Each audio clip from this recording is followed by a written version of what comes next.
आजिर लंका चप ना स्पेशल चटनी सह बनैबा तेणु वीडियो को आपण मैंने फुल वाच करंतु।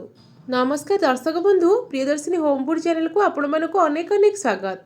आज आपण मानक सह शेयर करी समस्त प्रिय लंका चप।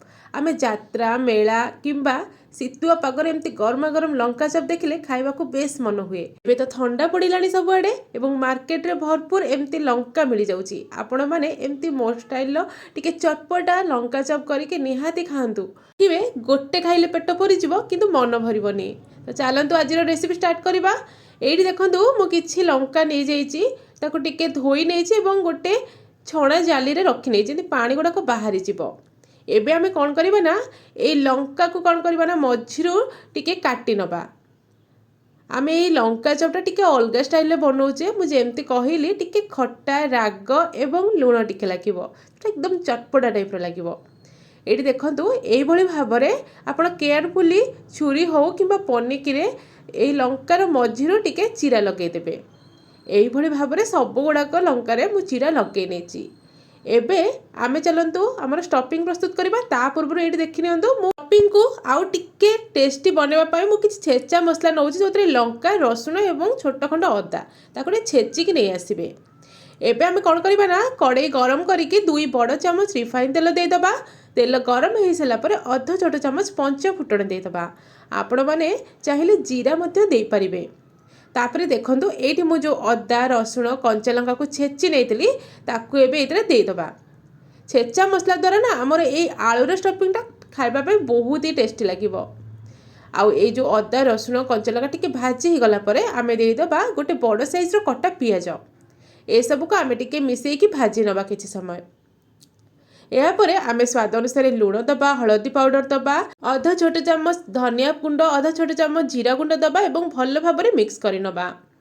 एठी आपण माने चाहिले काश्मीरी लंका गुंड देई परिबे, किंतु ए स्टफिंग ना भितरे रहइबो तो सेति पई हमर कलर करिवार कोनोसी आवश्यकता नाही।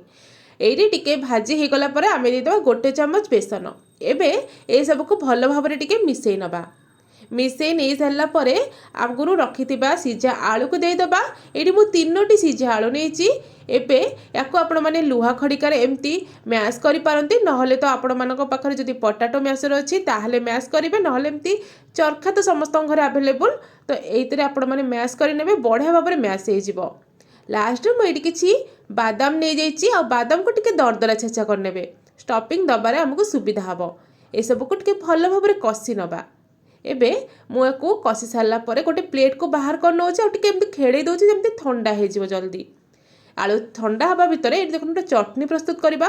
तो एठी मु नै जाइछि हमर तेंतुलीर रस 3-4 चमच टिके बहलिया करी नै जिवे। तापरे स्वाद अनुसार टिके लूण दे दबा, लंका गुंड टिके दे दबा और चीनी दे दबा। जेमती टिके कहितले ना खट्टा मिठा राग लागिवो।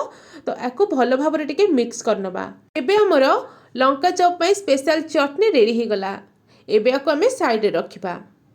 एपटे आमे जो काटिकी लंका रखिथिले ना, प्रथमे कोन करबा ना एइतरे आमे तेंतुली रसर चटनी दे दबा।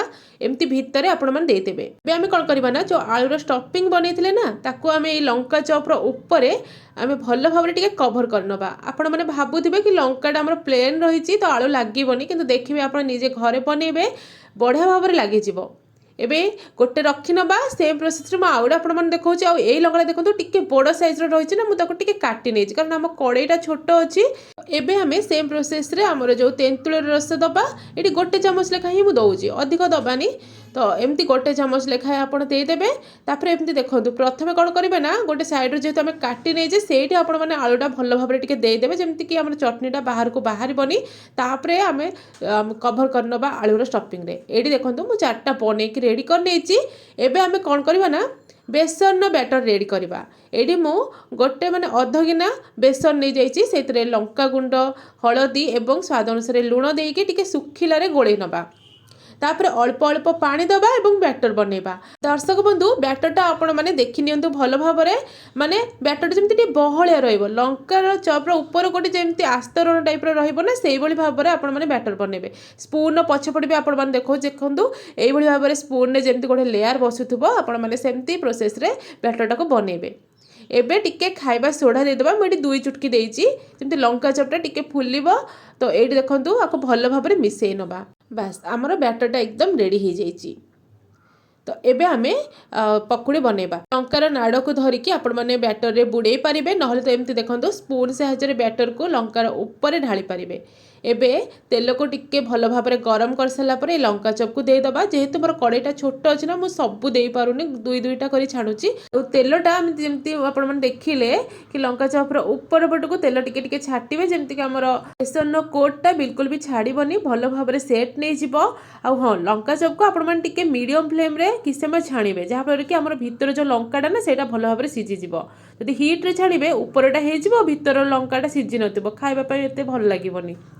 प्रथम हिट्रे छाणिबे तापर आपण मैंने मीडियम रखिकी आपको किसी समय सीझापी देवे। ये देखो आमर गोटे लंका चप बनिकी रेडी हो गला। तो यही प्रोसेस रे आमे सब गुड़ाक बनईकी रेडी कर नहींचे। ये देखूँ लंका चप केते बढ़िया लगुच तार जो बेसन कोटिंग पूरा परफेक्ट रही आलू बिल्कुल भी बाहरी। दर्शक बंधु घरे आपण मैंने अनेक थर लंका चप छाणी थे किंतु आपण मैंने यही प्रोसेस जदि केबे बनै नाहंती निहाती ट्राए करंतु।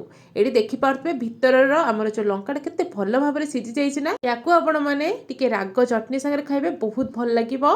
तो आशा करूँ आज रेसिपी आपण मानको निहाती पसंद आसथिबो। पसंद आसले वीडियो को लाइक करंतु समस्त शेयर करंतु एवं मो चैनल जदि नुआ अछंती ना चैनल टी को सब्सक्राइब करनिहंतु।